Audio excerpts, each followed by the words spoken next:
ምንድን ያለሽው እንዴ? ቆይ ያምሻል እንዴ? መርዝ ሰጥቼው እየተጣጣረ ነበር። መርዝ ሰጥቼው እያጣጣረ ነበር ነው ያልሽው?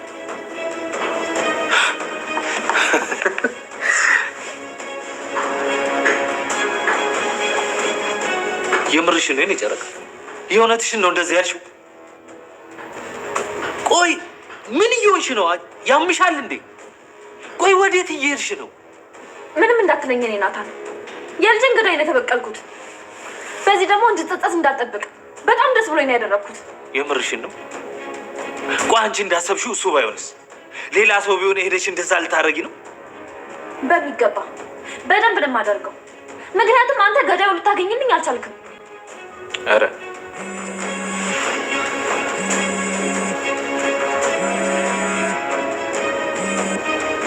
ሄሎ፣ ምንድን ነው? ሆስፒታል እንዴ ሉሊት፣ አንቺን ብዬ ነው። በጣም ስለናፈቅሽኝ እኮ ስትመላለስ ነው አልኩት። አላስገባም ብለውኝ እኮ ነው። አንቺ እኔን ናፍቄሽ አላቅሽም እና ነው እባብ ከሃዲ ውሸታ። ምን ትመስላለሽ ደግሞ? በያሁን ሌላ ነገር ሳይከተልሽ ቶሎ ብለሽ ከዚህ ግቢ ውጪ በይ። ልታስፈራሪኝ እየሞከርሽ ብቻ ባልሆነ ለምን አስፈራረሻለሁ? ዝም ብለሽ ቀጥ በይና ውጪ ቶሎ በይ። አይገርምሽም? አልወጣም። ሲያምርሽ ይቀራል መውጣት። አረፊ ችግር እንዳስፈጥር እሺ።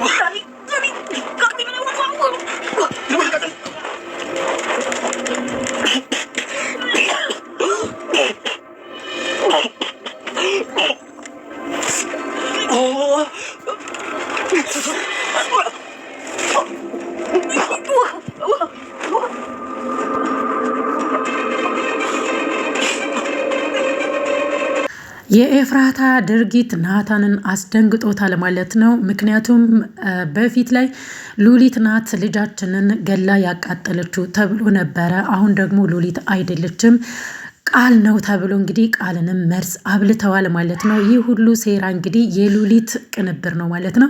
ሉሊትስ እውነት አምነሻት ነው ወይ የልጅሽ ገዳይ ይሄ ነው ብላ ስትነግርሽ ያመንሻት ብላት ነበረ ማለት ነው። ናታን እንግዲህ ምንም ማድረግ አልችልም፣ የልጄን ገዳይ ነው የተበቀልኩት እያለች እንግዲህ ሁለት ሰዎችን እየጎዳች ነው ያለችው። ከበፊቷ ስህተት እንግዲህ መማር አቅቷታል ማለት ነው። ኤፍራታ አሁን ላይ በጣም ጨካኝና ሀረመኔ እየሆነች ነው ያለችው። ምንም ያህል ልጆ ሞቶብኛል ብትልም በቀል የእግዚአብሔር መሆኑን እያወቀች፣ ነገር ግን አሁን ላይ ትክክለኛ መረጃ እንኳን ሳትይዝ ነው ሰውን እየጎዳች ያለችው። ምክንያቱም ሉሊትን የምትመስል ውሸታምና ቀጣፊ እሷን ስትጎዳ እና የእሷን ጉዳት የምትፈልግ የእሷን ውድቀት የምትፈልግን ሉሊትን እያመነቻት በስተመጨረሻ ላይ እንግዲህ ከሉሊት ጋር ተባብረው ቃልን መርዝ አብልተዋል። እንዲሁም እንግዲህ ከሱ አልፎ ተርፎ የተረፈውን ያኔትና ዳግም በልተው ሆስፒታል ይገኛሉ ማለት ነው። የኤፍራታ ስህተት እንግዲህ አሁን ላይ ለዳግምም እንዲሁም ደግሞ ለያኔትም ተርፏል ማለት ነው። ያኔት እንኳን እነሱን ለማጫረስ ነበረ እዛ ቤት ውስጥ የገባች። ኤፍራታና ጽዮን እንግዲህ አናስገባሽም፣ አንቺ ከመጀመሪያውኑ ቀልብ ያልወደደሽም ብላ እንግዲህ ጥለው ውጭ ላይ ጥለዋት ወደ ውስጥ ገብተው ነበረ። በስተመጨረሻ ላይ ግን ዳግም እነሱን ለማናደድ ሲል ያኔትን ወደ ውስጥ አስገብቷት እንግዲህ አሁን ላይ ደግሞ ከጽዮን ጋር ብዙም ስለማይግባቡ እነሱን ለማናደድ ነበረ ዳጊ እሷን ወደ ውስጥ ያስገባት ማለት ነው። በስተመጨረሻ አንቺ ግን ኬት ነው የመጣሽው? ምን ፈልገሽ ነው እኛ ቤተሰብ ውስጥ እንደዚህ እያደረግሽ ያለሽው ማንሽ? እያለ ነበረ ዳግም ስጠይቃት ነበረ። አንተ ልጅ ምንም አታውቅም ዝም በል እያለች እንደውም ምግቡን ስታገኘው ነው እንግዲህ ምግቡን በልታ እሱንም እንዲበላ አድርጋ እንግዲህ አሁን ላይ ሆስፒታል የሚገኙት ማለት ነው። ያኔት በአሁኑ ሰዓትም እንግዲህ ሁሉንም ለማጫረስ ነው የምትፈልገው። በተለይ ከሉሊት ጋርም እንግዲህ ተነጋግረዋል። ጉድሽን ነው የምዘረግፍልሽ፣ አለበለዛ ዝም ብትይ ይሻልሻል። ከዚህ ቤት ምን ታምር ቢፈጠር ከዚህ ቤት አልወጣም ብላ እምቢ ብላታለች ማለት ነው። ሉሊትም አማራጭ ስለሌላ ዝም ነበረ ያለቻት ማለት ነው። በስተመጨረሻ ላይ እንግዲህ የመርዙን ብልቃጥ አግኝተዋል ማለት ነው። እነ ጽዮን ማን ነው እንደዚህ እያደረገ ያለው? ያኔት ምናልባት ዳግምን ለመጉዳት ብላ ምናልባት ተሳስታ እሷን በልታ ሊሆን ይችላል እንጂ ማንም ሊያደርግ አይችልም። ታዲያ ማን አለ ብለው ሲጠራጠሩ ነበረ። ነገር ግን ቤት ውስጥ ከገቡ በኋላ የመርዙን ብልቃጥ ካገኘች በኋላ ማን ነው? ሌላ ሰው ነው በቃ ይህንን ነገር ያደረገው በማለት እንግዲህ ተጠራጥረዋል። ማን እንደሆነ ግን አላወቁም። ምክንያቱም የሚጠራጠሩት እዛ ቤት ውስጥ ጠላት አለን ብለው የሚያስቡት እንዲሁም ደግሞ ያው የመርዝ ብልቃጥ የሆነችው ሉሊት ነው ብለው ነው የሚያስቡት። ያኔት ደግሞ ያው ውጪ ላይ ስለነበረች ወደ ውስጥ ገብታ ይሄን ሁላ ትሰራለች ብሎ አያስቡም። አሁንም ጥርጣሬያቸው የሚሆነው ወደ ሉሊት ነው ማለት ነው። ሉሊትና ኤፍራታ አንድ ላይ ሆኖ ማድረጋቸውን እንግዲህ ያው የሚያውቀው እንዲሁም ደግሞ ኤፍራታ ናት ይሄንን መርዝ ለቃል የሰጠችው የሚለውን የሚያውቀው እንግዲህ ያው ናታን ብቻ ነው ማለት ነው። ናታንም ለምንድን ነው ሉሊትን እዛ ቤት ውስጥ ያስገባሽው? እንዴትስ በዚህ ልክ አመንሻት? ያችን አውሬ እሷንስ አምነሻት እንዴት ለቃል መርዝ ትሰጫለሽ? ሁሉን ነገር አበለቻሸሽ። አንቺ እንደዚህ ነበርሽ እንዴ ከበፊቱ ነው? እና ምን ላድርግ? አንተ የልጄን ገዳይ አላገኘህልኝም። ስለዚህ የልጄን ገዳይ መበቀል አለብኝ። እውነት ሉሊት አልነበረችም በፊት፣ አሁን ላይ ደግሞ ቃል ነው ብለሻል። ከዛ ደግሞ ቃልስ ባይሆን አሁን አትጸጸችም? ሌላ ሰውስ ቢሆን ብሎ እንግዲህ እሱ እየነገራት ነበረ። እንዲሁም ደግሞ ቃልና ኤፍራታ ናታንን ተደብቀው እንደሚገናኙ እንዲሁም ደግሞ ጃኬቱን ይዛ የመጣችበትን ቀን አስታውሳት ነበረ ማለት ነው። እኔ እኮ አንተ እንዳትጎዳ ብዬ ነው እሱን እንደዛ ሳደርግ የነበረው።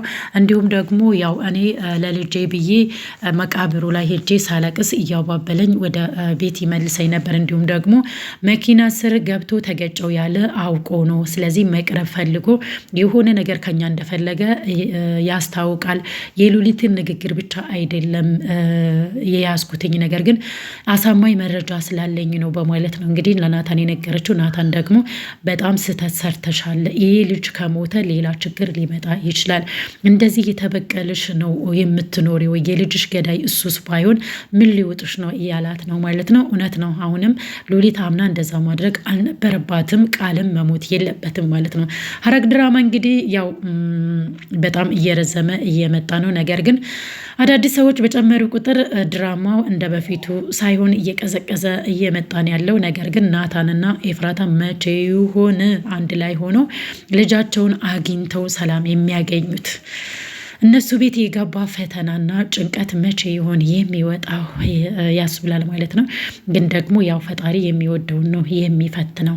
ኤፍራታ ግን በዚህ ልክ ጨካኝና አውሬ አረመኔ መሆን የለባትም ነበር። ምክንያቱም ሉሊትን ስራዋን ታውቃለች ማለት ነው። እሷን መበቀል እንደምትፈልግ ታውቃለች። ነገር ግን የሉሊትን ተንኮልና አረመኔነት እያወቀች በዚህ ልክ ቃል ላይ ይሄን ነገር ማድረስ የለባትም ነበረ። በተለይ እሱ ደግሞ የዛለታ ልንገራት ወይስ አልንገራት እያለ በስተመጨረሻ ላይ ስለ ልጇ ሊያወራላት ነበር፣ በህይወት መኖሩን ትወቅ ብሎ ማለት ነው ፕሮግራሙ ላይ። ነገር ግን እሷ መልሳ አበላሸችው ማለት ነው። ውድና የተከበራችሁ የቻናሌ ቤተሰቦች እንዴት ናችሁ? ያለው እግዚአብሔር ይመስገን። ለቻናሌ አዲስ ከሆናችሁ ሰብስክራይብ ማድረጋችሁን እንዳትረሱ ላለውኝ ነባሮች ደግሞ ላይክ እንዲሁም ደግሞ ኮሜንት ሼር ስለምታደርጉ ስለምታበረታቱኝ እጅግ አድርጌ አመሰግናለሁኝ ማለት ነው። ሐረግ ድራማ የሚቀጥለው ክፍል ላይ እንግዲህ ያው ቃል በህይወት ይኖር ይሆን ይሞት ይሆን? ምክንያቱም መንገድ ላይ ማንም የሚሄድ ሰው የለም። ማን ይደርስለት ይሆን? ከሆስፒታል እንግዲህ ያው እና ጽዮን ናቸው የደወሉለት ለናታን። ነገር ግን እነሱ እቤት ስላሉ ነው እነዛን ያዩት። ቃልን ደግሞ ማን አግኝቶት ነፍሱን ያድን ይሆን? እዛ ሆኖ እንግዲህ እንደዛ አንተ መልአክ ነህ፣ አንተ ታድናለህ፣ አንተ ሰው የምታድን ሰው ነህ፣ ለሰው ልጅ የምትደርስ መልካም ሰው ነህ እያለች እንግዲህ ስታስመስል እንደነበረው እያስታወሰ ነበረ ማለት ነው።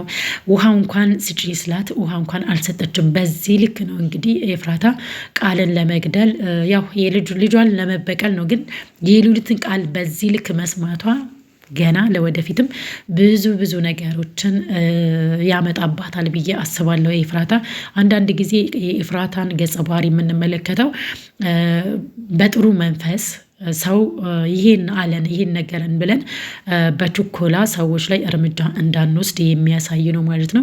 ምክንያቱም ነገ ላይ የምትጸጸትበት ነው ይህ የሚሆነው። በፊት ላይ ያኔትን አምና ሉሊትን ሄዳ ወቅታ ነበረ ማለት ነው።